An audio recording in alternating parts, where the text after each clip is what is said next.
আল্লাহ পাক বলেন, পয়গম্বর আমি যখন চাই ওই বান্দাগুলোরে আমি আল্লাহ হিদায়াতের লাইনে নিয়ে যাই। সব ক্ষমতা আমি রবের হাতে, দুনিয়ার কোন মানুষের হাতের মধ্যে আমি আল্লাহ দেই নাই। মনে রাখবা, কারো অনেক জনপ্রিয়তা থেকে জীবনেও কোনো হিংসা করা যাবে না। মিজানুর রহমান আল আজহারি আমার বাংলাদেশের সম্পদ। আল্লাহ পাক তার এত পরিমাণে সম্মানী বানাইলো, আল্লাহ পাক তার ইজ্জত এত পরিমাণে বাড়াইয়া দিল রে বাবা। এই যে গতকালকের কক্সবাজারের পেকুয়ার প্রোগ্রাম দেখলে এটা কল্পনাই করা যায় না। একটা মানুষের জন্য যুবকেরা এত পরিমাণে পাগল হতে পারে। বাংলা ভাষাভাষী মানুষেরা সারা বিশ্বের যে কোনো প্রান্তে আছে না কেন, সব এই মানুষটার জন্য পাগল পাড়া হয়ে যায়। এই যে গতকালকের আগের দিন আমার প্রোগ্রাম তো ছিল বগুড়ায়, ওখান থেকে শেষ করে যখন আমি ঢাকায় যাব গাজীপুরের আগে, হঠাৎ করে চা পান করার জন্য আমি এক জায়গায় নামলাম। আমারে বলতেছে, হুজুর আজারির মাহফিলে যাবেন কিনা আমারে বলেন, যদি যান আপনার গাড়ি দিয়ে আমারে নিয়ে যান। একটা চায়ের দোকানদার এই হুজুরের জন্য এত পরিমাণে পাগল বাড়া কেন? আবার এগুলা দেইগা আমরা বাংলাদেশে সুন্নি নামধারী কিছু আলেম আছে, নিজের সুন্নি মনে করে। দেখবেন মাঝে মাঝে দেখবেন বিভিন্ন জায়গায় জায়গায় গিয়া বলে অনেক বেশি মানুষ হইলে তো কবুল। বিষয়টা এমন না, মানুষ আছে মাত্র 20 জন, এই 20 জনের ভিতরে একজনে যদি ভালো হয় তাহলে কবুল হয়ে যাবে। কারবালার ময়দানের উদাহরণ দিয়া আজারি সাহেবের মাহফিলের ব্যাপারে কটূক্তি করে। এরা যতই হিংসা করবে, এদের হিংসায় বিন্দু মাত্র পরিমাণ কোনো লাভ হবে না। কারণ এই সম্মান, এই প্রতিপত্তি, এই মর্যাদা দুনিয়ার টাকার দ্বারা নয়। এই সম্মান একজন দেয়, চিল্লায়া বলো তার নাম। সম্মান দেওয়ার মালিক কে? কে দেয়? আল্লাহ চাইলে কোন বান্দারে সম্মান দিয়া বড় বানাইতে পারে গোলাম। আল্লাহ চাইলে কোন বান্দার ইজ্জত দিয়ে আমার মাওলা বড় বানাইতে পারে। এই জন্য আমি যদি বলি ওনার জনপ্রিয়তা তো আমার নাই, এখন যদি আমি হিংসা করি তাহলে তো আমি হিংসাকারী হয়ে গেলাম, আমি তো হাসাদ করনেওয়ালা একজন হাসেদ হয়ে গেলাম। এতে বিন্দু মাত্র পরিমাণ লাভ নাই, কারণ এটা দুনিয়ার কোনো মানুষ দিতে পারে না, আমার আল্লাহ দেয়।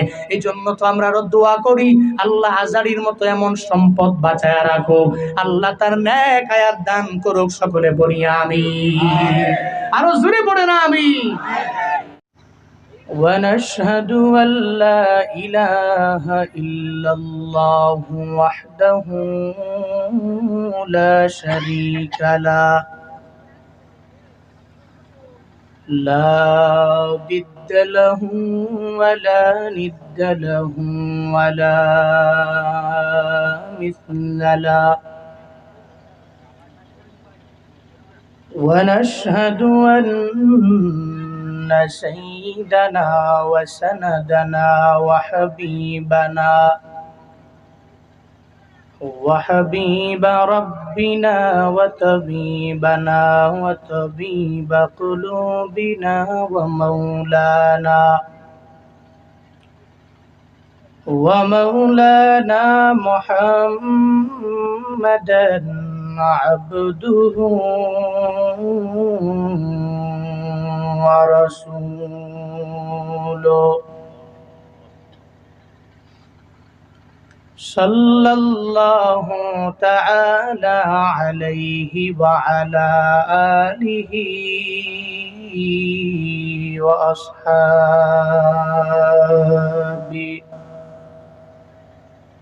وأصحابه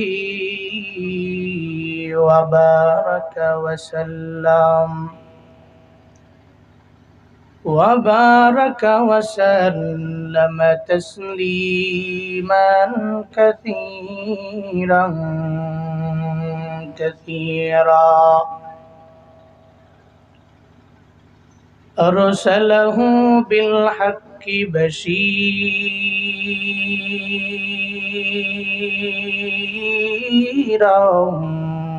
ونذيرا وداعيا إلى الله بإذنه وسراجا منيرا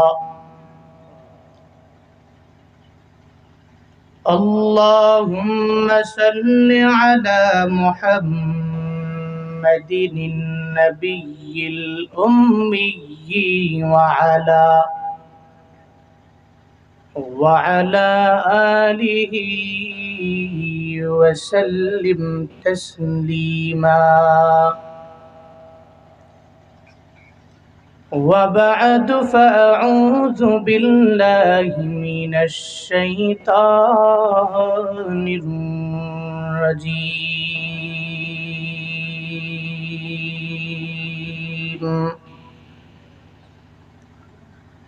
بسم الله الرحمن الرحيم.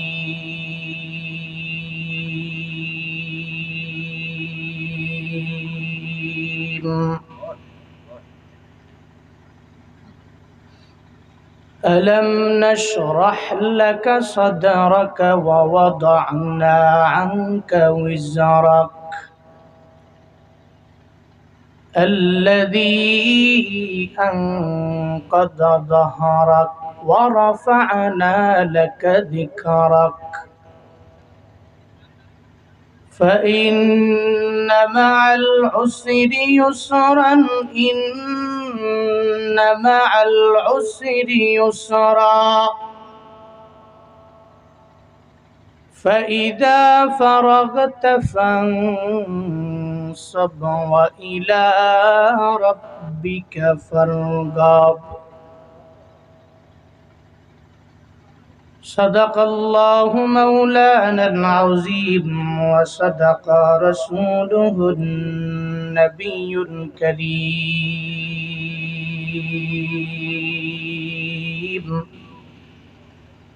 ونحن على ذلك لمن الشاهدين والشاكرين والذاكرين والحمد لله رب العالمين.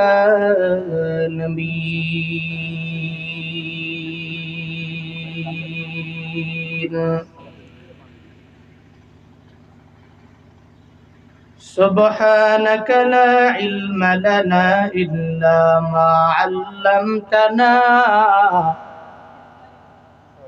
إنك أنت العليم الحكيم.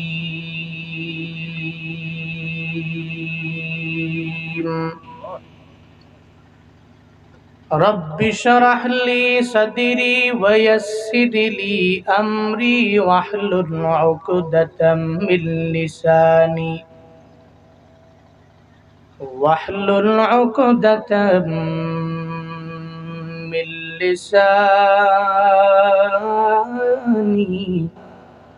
يفقه قولي.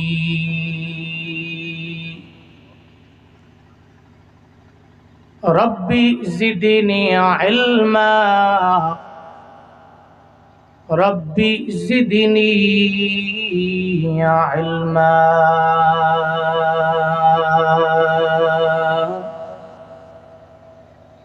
ربي زدني علما. ربي يسر ولا تعسر وتمم علينا بالخير.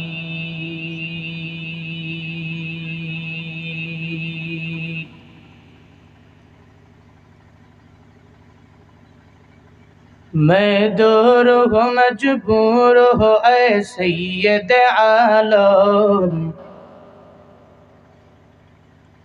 मैं दूर हूँ मजबूर हो ऐ सैयद आलम दीदार दिखाते नहीं आवाज सुना दो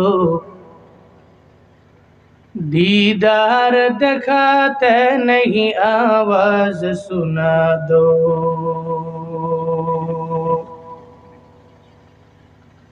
मैं सूरत यूसुफ को नहीं चाहने वाला मैं सूरत यूसुफ का नहीं चाहने वाला, मैं कैस के मानंद नहीं आशिक लैला।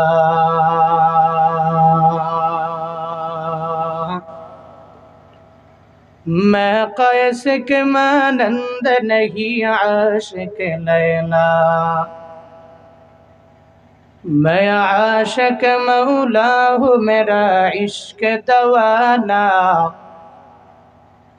मैं आशिक मौला हूँ मेरा इश्क दवाना।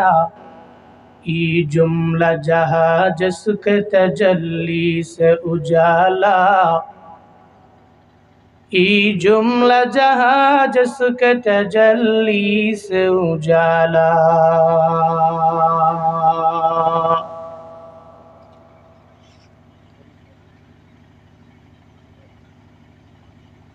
গ্রামের নাম কই? চকভায়াট। আমরা মদিনার ফুল সংগঠনের উদ্যোগে আয়োজিত চতুর্থ বার্ষিক ঐতিহাসিক তাফসীরুল কোরআন মাহফিলের আজ 28 ডিসেম্বর 2024 মুতাবাররাকি মজলিসের সম্মানিত সভাপতি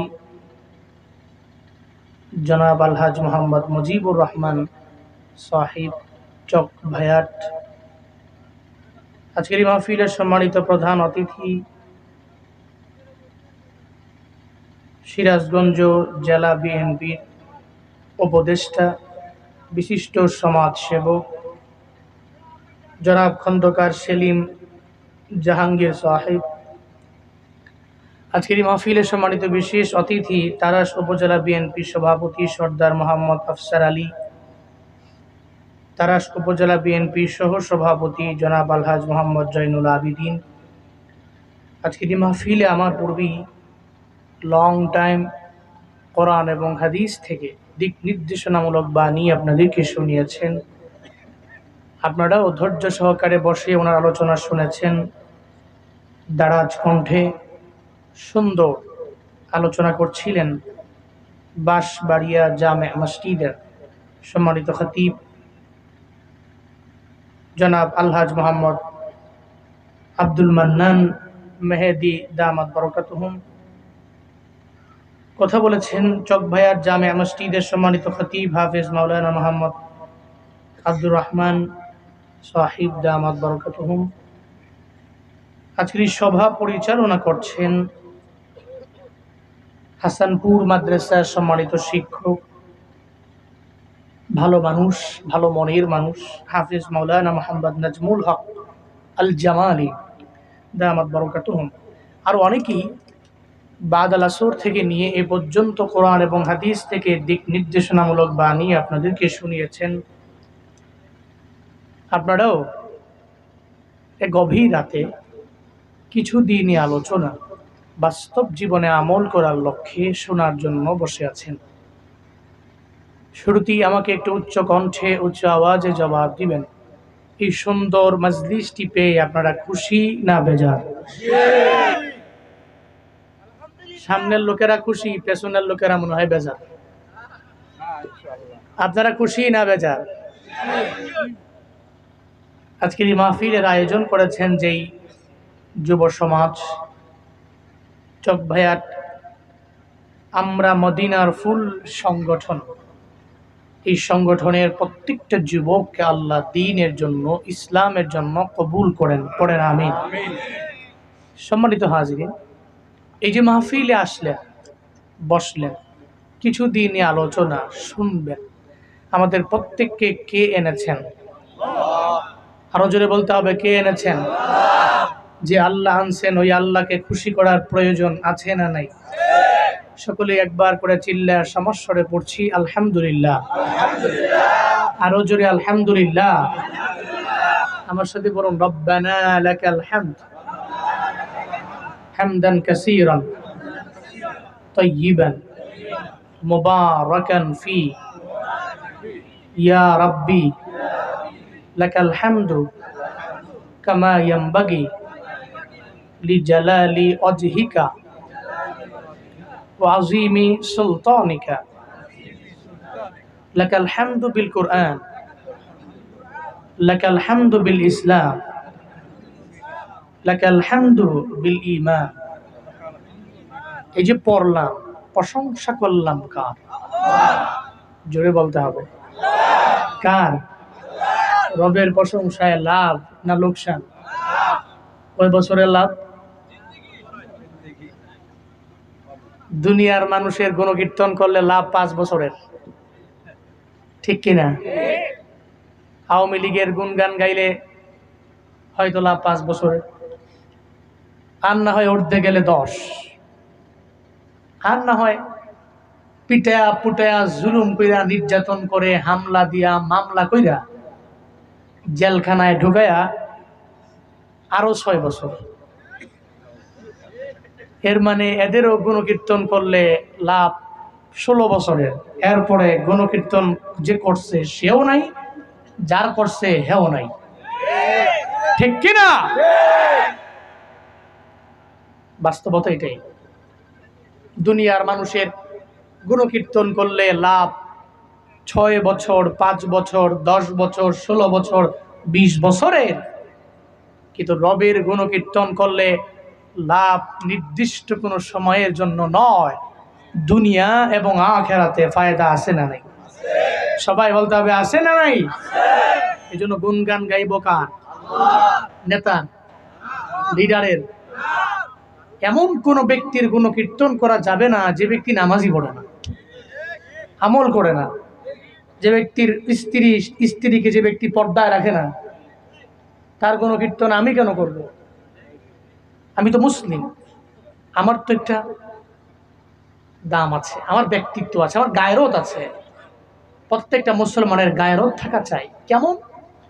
যে আমি মুসলমান, আমার ব্যাকগ্রাউন্ডে আমার রব আল্লাহ আছে, আমার তো একজন নবী আছে, আমার তো একটা কিতাব কোরআন আছে, আমি তো ভেসে আসিনি, আমার ধর্মের আরএস বিএস খতিয়ান সবই আছে। এই ধর্ম বানানো ধর্ম নয়, এটা তো রবের দেওয়া। এই ধর্ম ছাড়া যত ধর্ম আছে সমস্ত ধর্মগুলো একটাও রবের দরবারে অ্যাকসেপ্টেবল নয়।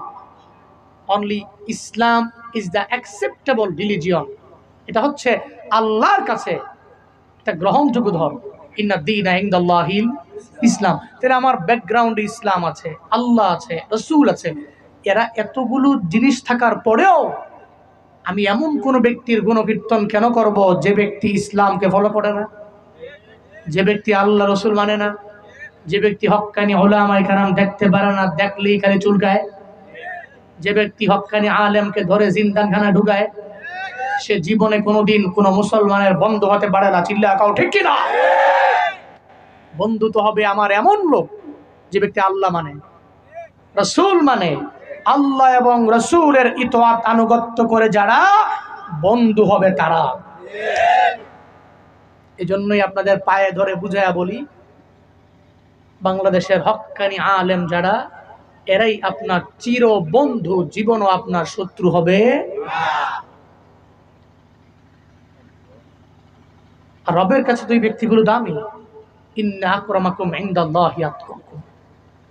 এরা রবের কাছে দামি, রবের কাছে সম্মানিত, এরা রবকে বেশি ভয় করে। আল্লাহ আমাদের সবাইকে আল্লাহ রসুল, আল্লাহ এবং রসুলকে আনুগত্য করনেওয়ালা ব্যক্তিগুলোকে আনুগত্য করার তৌফিক দান করেন, বন্ধু বানানোর তৌফিক দান করেন। সকলেই বলিয়া আমিন। জোরে পড়েন আমিন। সাউন্ড কি কম মনে হয়? ওই যে কারেন্ট নাই কারণে? হ্যাঁ, আমি কিন্তু সাউন্ড কম পাচ্ছি। হ্যাঁ, সাউন্ড আমি কম পাচ্ছি। সাউন্ড বাড়াবে কেমনে? যদি জেনারেটরে যদ্দূর আছে দূরই তো, ঠিক কিনা? কারেন্ট মনে হয় চলে গেছে অনেক আগে নাকি? বহু আগেই কারেন্ট চলে গেছে। আচ্ছা, এরপরে চেষ্টা করেন একটু সাউন্ডগুলো আরেকটু বাড়াইলে আমার জন্য উপকার হবে। আমি কালকে প্রোগ্রাম করছি যেখানে, ওখানে ওদের কোনো একটা কারণে বক্সের লাইন কেটে গেছে, পরে শুধু মাইক চলছে। এখন আমি ওঠার পর থেকেই মাইক চলতেছে, বয়ান শেষ করা পর্যন্ত খালি মাইকই চলছে।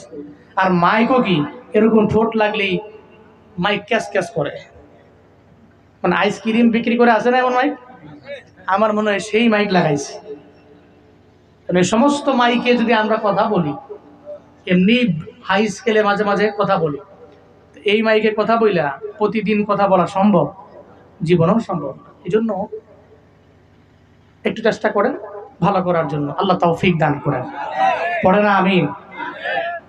আমার লাইফে আমি জীবনে কোনোদিন এটা গর্ব করে বলতে পারি, কোনো মাইকম্যানকে আমি খারাপ ব্যবহার করি নাই, ধমক দিইনি।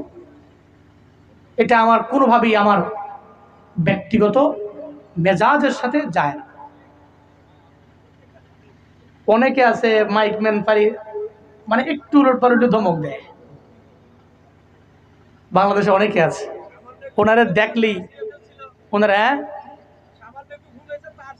হ্যাঁ সামান্য ভুল হয়েছে তারপর তার ছিঁড়ে ফেলাই দিছে। অনেক রাগ আছে অনেকের অনেক ধরনের মেজাজ, যার যার ব্যক্তিগত। এরপরেও আমি অন্যরকম।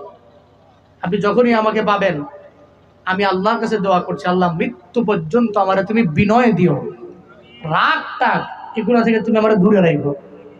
এই জন্য আল্লাহর কাছে দোয়া করে নিয়েছি ছোটবেলায়, আব্বাও দোয়া করছেন, আম্মাও দোয়া করছেন, আব্বা আম্মার দোয়া নিয়েই এদের দোয়া নিয়েই পথ চলি।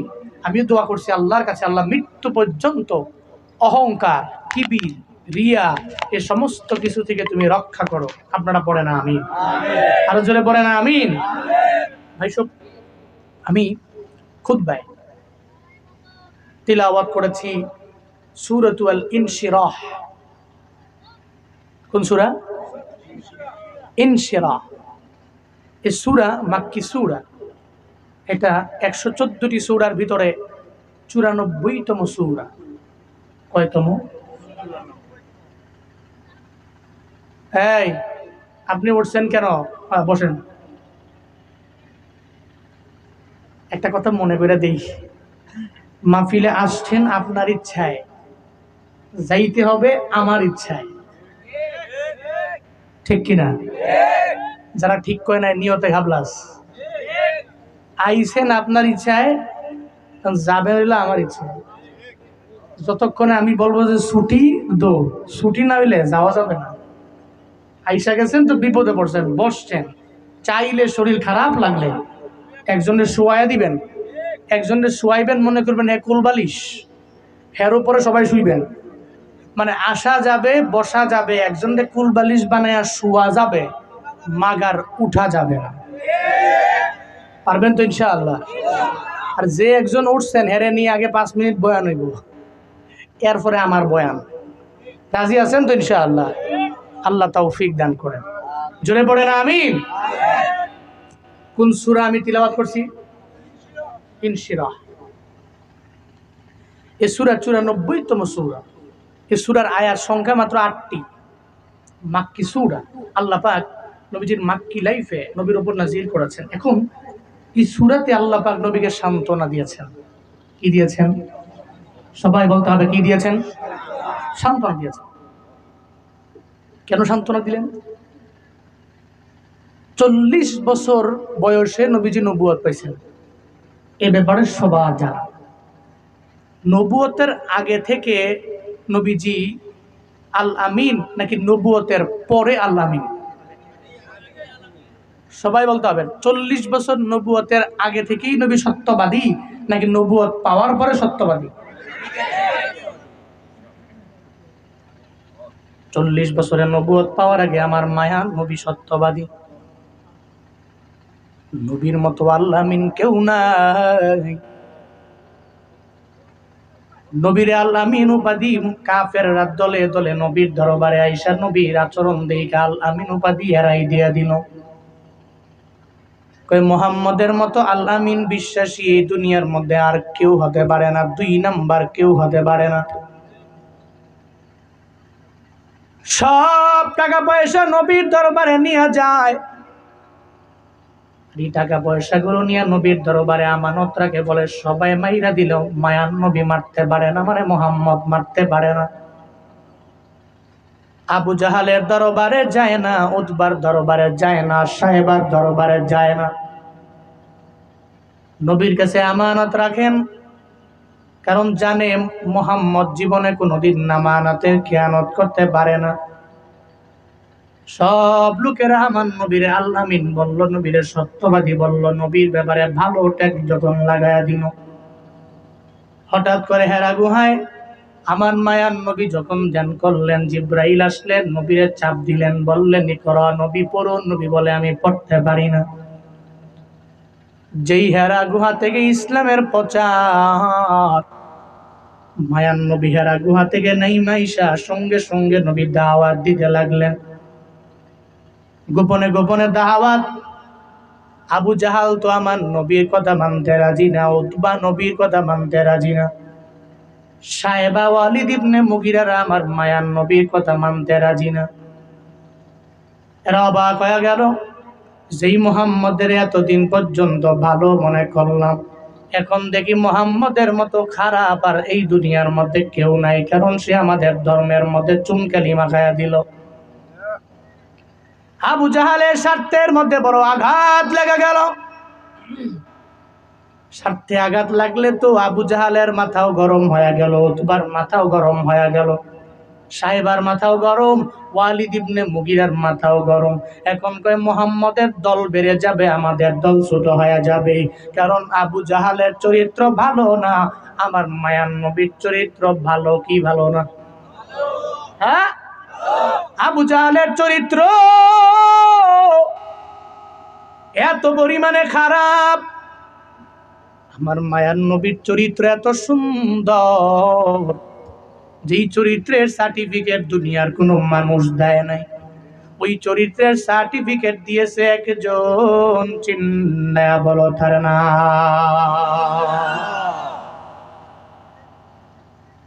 আবু জাহালের মাথা গরম হয়ে গেল। মুহাম্মদের দলের মধ্যে লোকের অভাব নাই, আমার দলের মধ্যে লোক থাকবে না, সব মুহাম্মদের দলের মধ্যে চলে যাবে। একটা পর্যায়ে রাগান্বিত ক্রোধান্বিত হইয়া আমার নবীর ব্যাপারে বলতে লাগলো, এই মুহাম্মদ, তুমি কবি, তুমি গণক, তুমি বানায়া বানায়া কথা বলা পছন্দ করো বেশি। একটা পর্যায়ে আমার মায়ার নবীরে বলতে লাগলো, তুমি হলো জাদুকর, তুমি জাদু ছাড়া কোনো কিছু দুনিয়ার মধ্যে বুঝো না, তুমি যাই বানায়া বানায়া বলো, বারবার তোমার আল্লাহর নামে তুমি বলো।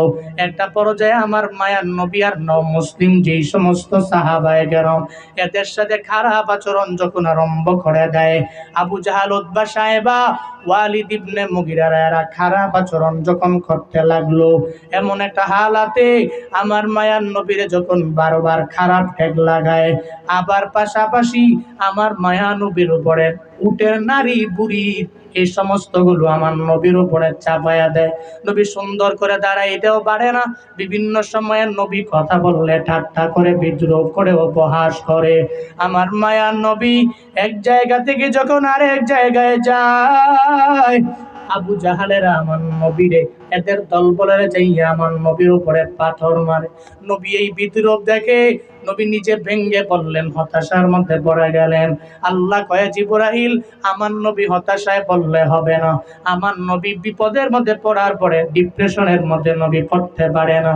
ও জিবরাইল, যাও আমার নবীর দরবারে সূরা ইনশিরাহ নিয়ে যাও, আর নবীরে গিয়া জানায়া দাও, চিন্তা করার দরকার নাই, আমি আমার মায়ার নবীর দাম এত পরিমাণে বাড়ায়া দিলাম।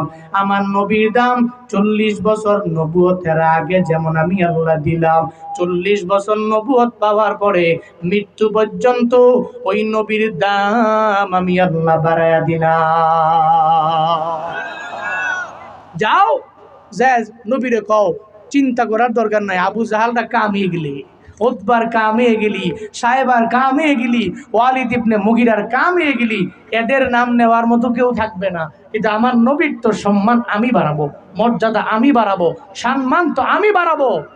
আবু জাহালের নাম নেওয়ার মতো কেউ নাই, মুহাম্মদ সাল্লাল্লাহু আলাইহি ওয়াসাল্লামের নাম নেওয়ার মতো লোকের অভাব আছে। কথা বলতে হবে, অভাব আছে। আল্লাহ কয়, নবী আমার চিন্তা নাই, সব দলের লোকের আপনাকে বারবার বারবার কটূক্তি করার পর আপনি চিন্তা করবেন না।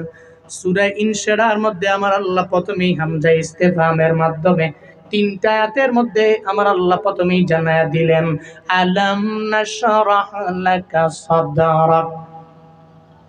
আল্লাহ পাক বলেন, ও পয়গম্বর, আমি কি আপনার বক্ষটাকে প্রশস্ত করে দেই নাই আপনার জন্য? আমি আল্লাহ আপনার বক্ষটাকে কি প্রশস্ত করে দেই নাই? আল্লাহ পাক বলেন, আপনার শরহে সদর আমি আল্লাহ করলাম, শক্কে সদর আমি আল্লাহ করে ফেললাম। আমি আল্লাহ আপনার শরহে সদর, শক্কে সদরের মাধ্যমে আমি আল্লাহ আপনাকে ওহী দিয়া জ্ঞানী বানাইলাম। এক কথায় ওহীর জ্ঞানের মাধ্যমে আমি আল্লাহ আপনাকে এত পরিমাণে জ্ঞানী বানাইলাম। দুনিয়াতে যত শিক্ষিত মানুষ আছে, সব শিক্ষিতদের শিক্ষিত হলো আমার মায়ার নবী। ওই নবীর চাইতে দামি আর কেউ হতে পারবে না রে বাবা। ওই নবীর চাইতে শিক্ষিত আর কেউ হতে পারবে না। আল্লাহ কয়, নবী আমার ওহির জ্ঞানের মাধ্যমে আমি আল্লাহ আপনারে জ্ঞানী বানাইলাম। আমার নবীর দুনিয়ায় কোনো শিক্ষক নাই, নবীর শিক্ষক একজন, চিল্লায়া বলো তার নাম। আল্লাহ পাক বলেন, নবী আমার, আমি রব হলাম আপনার শিক্ষক। আল্লাহ পাক বলেন, আমি কি আপনার শরহে সদর করলাম না? মানে আমি আল্লাহ আপনার বক্ষটাকে কি প্রশস্ত বানাই নাই, বরং আপনার বক্ষকে আমি আল্লাহ প্রশস্ত করলাম, প্রশস্ত দিয়া ভরপুর করে দিলাম। শুধু তাই না, আমি আল্লাহ আপনাকে এমন নবী বানালাম, যেই নবীকে আমি আল্লাহ শরহে সদর করার মাধ্যমে, মানে সিনা চা করানোর মাধ্যমে এত পরিমাণে আমি আল্লাহ পবিত্র বানায়া দিলাম। আল্লাহ কয়, আমি আল্লাহ সারা দুনিয়াতে এমন কোনো মানুষ নাই যেই মানুষটা চাইলে একটা মানুষের সিনা চাক করতে পারে, তার হৃদয়টাকে বের করে পবিত্র বানাইয়া, আবার হৃদয়টাকে, বুকটাকে সিরা, আবার ওই বুকের ভিতরে হৃদয়টাকে ঢুকায় আবার সেলাই করতে পারে। এটা দুনিয়ার কোনো মানুষ পারবে না। কারণ এটা হৃদয়টা এমন হৃদয়, যেই হৃদয়ের ভিতরে এমন রোগ আছে এমন না, বরং ওই হৃদয়ের মধ্যে রক্তপিণ্ড গুলা গুনায় দ্বারা ভরা, খারাপে দিয়া ভরা। আমি আল্লাহ সিনা চা করানোর মাধ্যমে আপনার হৃদয় থেকে সব খারাপ রক্তপিণ্ড বের করে দিলাম। সব খারাপ রক্তপিণ্ড আমি বের করেছি আপনার ভিতর থেকে। আমি কি আপনার শরহে সদর, আপনার সিনা চাক, আপনার বক্ষ কি প্রশস্ত আমি কি করিনি? কে বলতেছেন? আরো জোরে বলতে হবে, কে বলতেছেন? কাকে বলতেছেন? আপনি উঠছেন কেন? কই যান? জিজ্ঞেস করেন, উনি কই যায়? হ্যাঁ, 1 নাম্বার না, 1 নাম্বার হলে যাওয়া যাইব, নাহলে দইরা বয় দিব। সিনাচাক কে করছেন? জিব্রাইলের মাধ্যমে আল্লাহ করছেন। আল্লাহ কয়, আমি কি আপনার সিনাচাক করি নাই? আমি কি আপনার অন্তরটাকে, হৃদয়টাকে, আমি আল্লাহ কি আপনার বুকটাকে প্রশস্ত করে দেই নাই? অবশ্যই তো দিয়েছি। আর আল্লাহ চাইলে যে কোনো ব্যক্তিকে এটা করতে পারে। আল্লাহ সেই পাওয়ার আছে না নাই? কথা বলতে হবে, আছে না নাই? সূরাত আল্লাহ নামের 125 নম্বর আয়াতের মধ্যে আল্লাহ বলেন, ফামান ইউরিদিল্লাহু আইয়াহদিয়াহু ইয়াশরাহ সাদরাহু লিল ইসলাম। আল্লাহ পাক বলেন, আমি আল্লাহ যখন চাইবো কোন বান্দারে পথ দেখায়া দিব। আমি আল্লাহ যদি চাই কোন বান্দারে আমি আল্লাহ হিদায়াতের পথের মধ্যে নিয়ে আসবো। ইয়াশরাহ সাদরাহু লিল ইসলাম, আমি আল্লাহ বান্দার বক্ষটাকে ইসলামের জন্য প্রশস্ত করে দেই। পড়েন সুবহানাল্লাহ। আল্লাহ যদি চায় কোন বান্দার বক্ষটাকে আমার মাওলা প্রশস্ত বানাবে, আবার তার হিদায়াতের লাইনে নিয়ে আসবে। একমাত্র আমার আল্লাহ চাইলেই তো সম্ভব। দুনিয়ার সমস্ত মানুষেরা চাইলেও সম্ভব হবে না। কারণ হিদায়াতের লাইনে তো আল্লাহ আনতে পারে, নবী আনতে পারে না। দুনিয়ার কোন সাহাবায়ে কেরাম আনতে পারে না, দুনিয়ার কোন ওলি আনতে পারে না, দুনিয়ার কোন কুতুবেরা হিদায়াতের লাইনে আনতে পারবে না। আমি বক্তা কেন, দুনিয়ার সব স্কলাররা যদি আপনারে আইসা বারবার বয়ান করে, এই মানুষেরা নামাজ কেন পড়ো না, কেন রোজা রাখো না, কেন আমলের লাইনে অগ্রগামী হয়ে যাও না, বক্তা কেন, দুনিয়ার সমস্ত পীরেরাও যদি আইসা বয়ান করে, ওই পীর হেদায়াত দিতে পারবে না।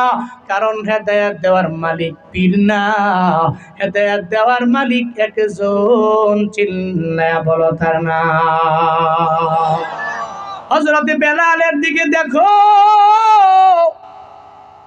যেই বেলাল এত পরিমাণে দামি হয়ে গেল, বেলাল কালো হওয়ার পরে হযরতে বেলালের দাম এত পরিমাণে আল্লাহ বাড়ায়া দিলেন। কত পরিমাণে দাম বেড়ে গেল, নবীজি মেরাজে গেলেন, যা শুনে রে কার জানি হাঁটার আওয়াজ। নবী কয় জিবরাইল, কার হাঁটার আওয়াজ পাওয়া যায়? কয় নবী গো, হযরতে বেলালের হাঁটার সাউন্ড পাওয়া যায়।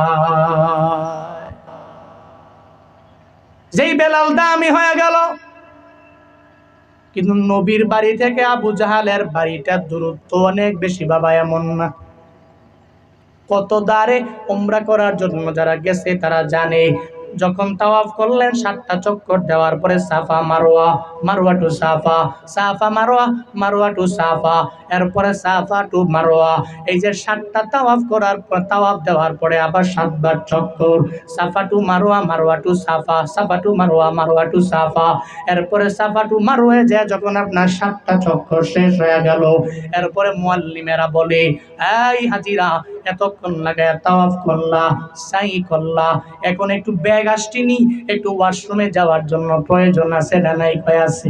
কয় একটু যাও, একটু দূরে গেলি হাম্মাম আবি জাহাল পাওয়া যাবে, ওইটা আবু জাহালের বাড়ি, ওই জায়গার ভিতরে যায় তুমি ওয়াশরুমের চাপ না আসলেও ইচ্ছা করে হলেও প্রস্রাব করো, আর না হয় 2 নাম্বার করো।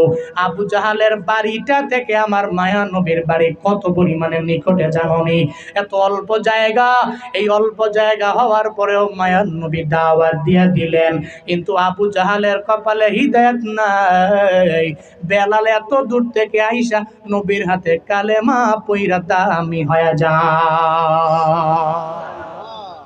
এর মানে বোঝা গেল, কাছে হইলে, দাঁড়ে হইলেই ওই ব্যক্তি হিদায়াত পাবে এমন না, কারণ হিদায়াত দেওয়ার মালিক কে? আল্লাহ। আরো জোরে বলতে হবে কে? আল্লাহ।